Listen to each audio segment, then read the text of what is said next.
Director General Ghana Education Service and deputies and very distinguished ladies and gentlemen of the media, I'm sure I should yield the floor to the Director General of GES. And here, after that, then I can make some remarks. So, DJ, we are here. Once the mics are here, let me just do them. Thank you very much, Honorable. The committee was tasked by the DG to put together guidelines for regulating the activities of PTAs. We are all aware what led to the truncation of PTA roles in our schools and the establishment of PAs. And so with that history, we were minded to develop a framework that provides assurance of accountability for PTA's activities, prevents the extortion that we witnessed prior to the dissolution of PTAs 7 or so years ago. It is very important to also note that the committee, having consulted PTA experts, and when I say PTA, I mean people who have been doing PTA for about 3 decades, CSOs, those within the service, realized that it was time for us to escalate the traditional role of PTAs beyond just contributing funds for school development, but most importantly, PTAs to play a meaningful role in decision making leading to learning improvement.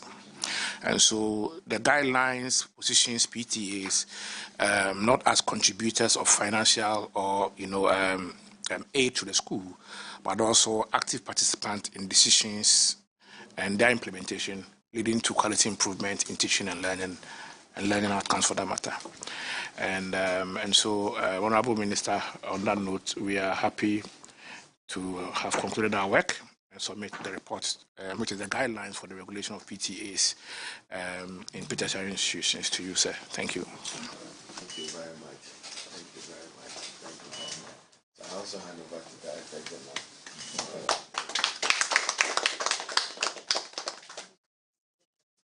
Director General, Ghana Education Service, and the 2 deputies, heads of departments and chief director, let me, on behalf of the government of Ghana,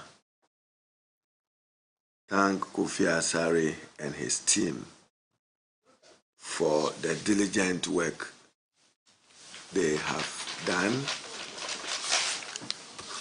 in producing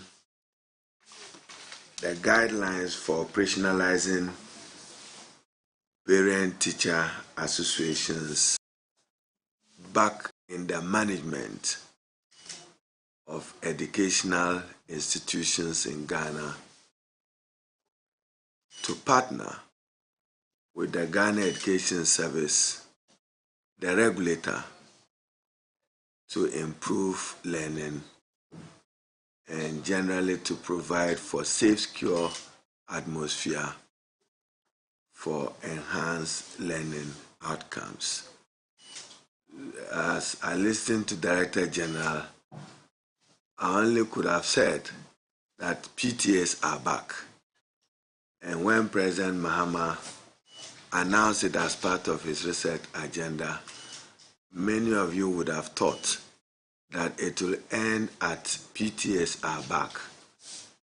There is now an established norm of guidelines to facilitate and support the work of PTAs. So they are truly back.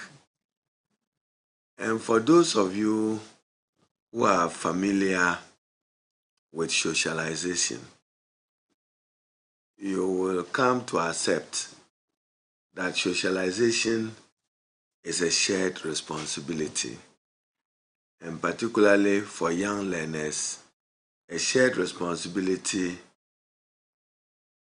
of parents and teachers.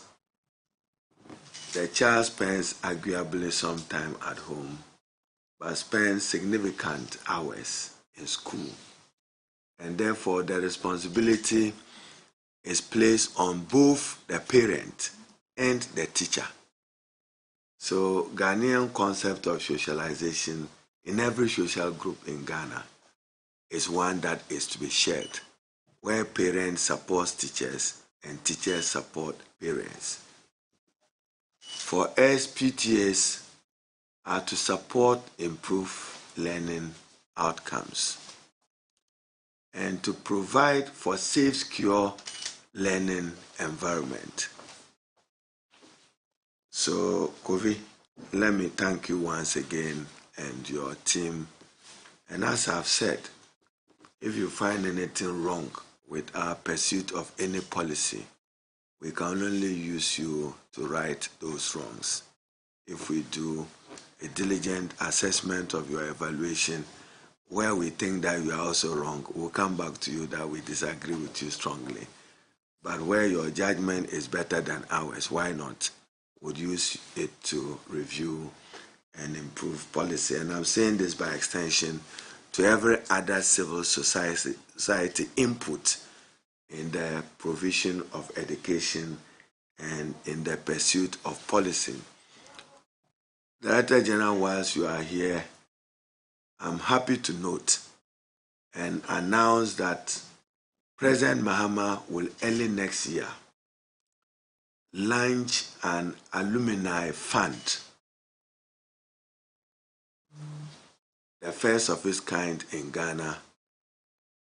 Since my tree is not good, Lydia, the chief director, will help me with her fancy tree with the Kituabia and so. I hope I got it right. Yes. We would launch an alumni fund, and our expectation is that every Ghanaian and any Ghanaian who feels honoring back the training he got from the alma mater can make a contribution to that fund. And Kofi, believe me, I would want that fund to be chaired by civil society, not the state and not government. What we want is to be able to garner resources. So even an account should be open for that fund when it is launched. We will publish monthly every contribution into the fund. And the alumni fund, which will be codenamed Give Back, the Give Back to your alumni. The essence is that having assumed office, and I'm sure Professor Davis, you and your deputies have come through with the same worrying experience.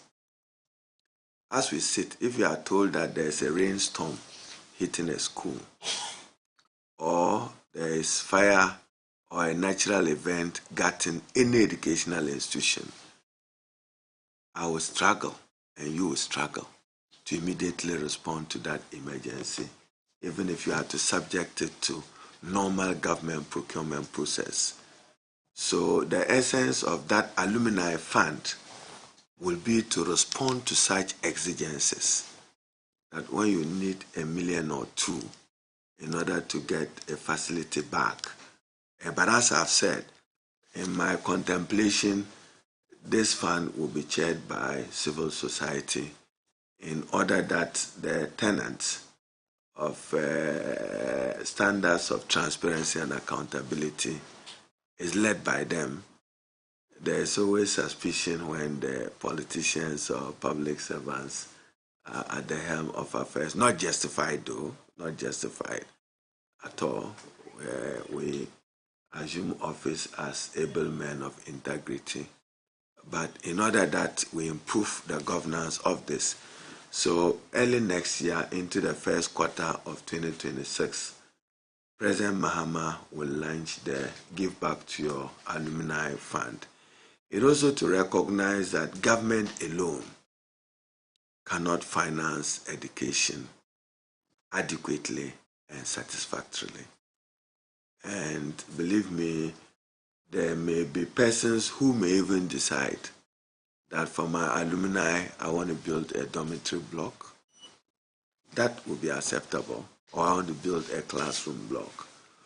Then once we have the media here, let me assure you that placement of persons who pass in the BEC exams is ongoing.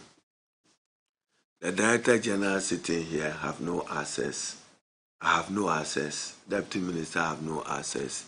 No Deputy Director General have access. In order to guarantee the meritorious application of it. But sometimes there are other persons who may want to abuse it, and we'll deal with them as and when we find culprits. For instance, I would not accept a student with aggregate 37 going into a category A school. What would be your justification for that? If you hear that a student with aggregate 35 or 37 is placed in a category A school, does he belong there meritoriously? That is questionable. And this matter of day schools and boarding schools, the Director General and myself met with the leadership of CHAS. We've asked them to give us a list where necessary. But to all this, it just says that government needs to invest more to expand infrastructure. If Achimota got 2 additional dormitory blocks and 2 additional state-of-the-art classrooms, it will double its intake, just as Wesley Girls or Yas and 12, Tamasco or Pana or any other Adisada or any other school. But the question is, have we invested in them? We have not. We have not. So don't expect that all of a sudden we'll be able to place